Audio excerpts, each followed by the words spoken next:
അപ്പോൾ good morning guys. ഞാൻ ഇന്ന് ടി വി കണ്ടുകൊണ്ടിരുന്നപ്പോൾ എൻ്റെ അച്ഛൻ കുറച്ച് മാങ്ങയും റംബൂട്ടാനൊക്കെ കൊണ്ടുവന്നായിരുന്നു കേട്ടോ. അത് കണ്ടപ്പോൾ തന്നെ എനിക്കൊരു കൊതി. അപ്പം ഞാൻ നേരെ കിച്ചണിലോട്ട് പോയിട്ട് ഒരു മാങ്ങ, 5 റംബൂട്ടാൻ, പിന്നെ ഒരു 4 ബദാമും എടുത്തിട്ടോ. അത് കഴിഞ്ഞ് മാങ്ങ ഞാൻ അരിഞ്ഞു, 3 കഷ്ണങ്ങളാക്കി. ഞാൻ 3 കഷ്ണങ്ങളാക്കിയിട്ട് ഒരു മാങ്ങ ഞാൻ ഒരു ടൈപ്പ് ചെയ്തു, പിന്നെ ഒരു കഷ്ണം മാങ്ങ ഞാൻ ഒരു ടൈപ്പ് ചെയ്തു. ആദ്യത്തെ മാങ്ങ ഞാൻ സ്ലൈസസ് ആക്കി, മറ്റേ ബോക്സസ് പോലെയാണ് ഞാൻ ഉദ്ദേശിച്ചത്. അതേപോലെ കിട്ടി, പക്ഷേ ഒടിഞ്ഞു പോകുന്നുണ്ടായിരുന്നു. ബട്ട് അതേപോലെ കിട്ടി, നല്ല ടേസ്റ്റ്. മാങ്ങ ഭയങ്കര ജ്യൂസി ലൈക്കായിരുന്നു കേട്ടോ. എനിക്ക് ഭയങ്കര ഇഷ്ടമായി.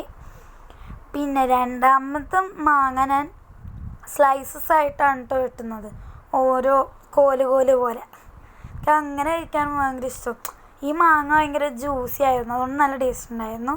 പിന്നെ റംബൂട്ടാൻ ഒരെണ്ണം ചെറുതും ബാക്കി ഉള്ളതെല്ലാം വലുതുമായിരുന്നു കേട്ടോ. ഇതെൻ്റെ ലാസ്റ്റ് പ്രതീക്ഷ ഉണ്ടായ റംബൂട്ടാനായിരുന്നു. അതിൽ നിന്നും എനിക്ക് വലിയൊരു പീസ് റംബൂട്ടാനാണ് കിട്ടിയത്. എൻ്റെ സന്തോഷമായി. പിന്നെ ഈ ബദാം ഞാൻ ഇന്നലെ രാത്രി വെള്ളത്തിലിട്ട് വെച്ചായിരുന്നു കേട്ടോ. അപ്പം അത് നമുക്ക് രാവിലെ എഴുന്നേറ്റ് അതിൻ്റെ തൊലി പീൽ ചെയ്താൽ മാത്രം മതി. ഒരു പാത്രം എടുത്ത് അതിലേക്ക് അരിഞ്ഞു വെച്ച മാംഗോസ്, പിന്നെ അരിഞ്ഞു വെച്ച മാംഗോ, കുറച്ച് നമ്മൾ തൊലി കളഞ്ഞ റംബൂട്ടാൻ,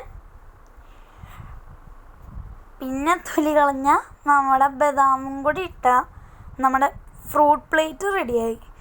പിന്നെ ഞാൻ നെയ്മറിൻ്റെ സിനിമ കണ്ടുകൊണ്ടും അതൊക്കെ തിന്ന് രസിച്ച് നിന്നോട്ടോ. Okay, by.